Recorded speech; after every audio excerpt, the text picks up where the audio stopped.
Seorang jenazah imigran Rohingya kembali ditemukan tim gabungan Basarnas Pos Melabuh dan Posar Aceh Jaya setelah dilakukan pencarian di hari kedua di perairan Pate Aceh Jaya yang berjarak sekitar 13 mil dari bibir pantai. Jenazah tersebut langsung dievakuasi petugas ke darat dan dibawa ke Rumah Sakit Umum Teku Umar Calang untuk diotopsi. Pencarian pada hari pertama jenazah korban kapal karam imigran Rohingya, tim SAR berhasil mengevakuasi 3 jasad yang terapung di perairan Kabupaten Aceh Jaya yang berjenis kelamin perempuan dan 1 masih anak-anak.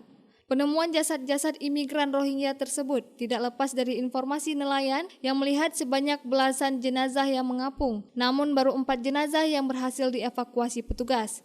Pasi Operasi Basarnas Aceh, Fatur mengatakan, hingga saat ini timnya sudah menemukan 4 jenazah yang terapung di laut dan sudah dibawa ke rumah sakit untuk diotopsi. Untuk sementara pihaknya tetap siaga dan melakukan pencarian di sepanjang perairan Aceh Jaya. Informasi yang kami terima, korban ditemukan dari perairan Calang, 12 nautical mil arah barat dari perairan Calang. Seperti itu, kemudian korban dewasa diperkirakan umur kurang lebih 35 tahun. Jadi sampai hari kedua sudah berapa korban yang bisa dievakuasi?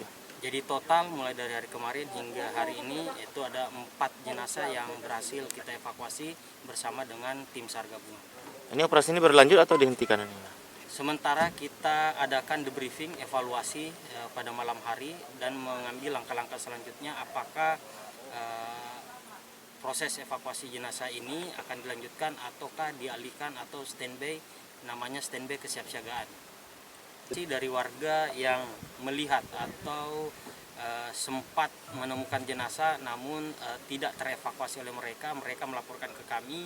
Namun berdasarkan informasi tersebut dengan kondisi arah laut dan posisi korban yang sudah menjauhi perairan Calang, diduga korban sudah masuk ke arah utara menuju perairan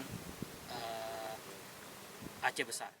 Dari Aceh Jaya, Orian Saputra melaporkan untuk Puja TV Aceh.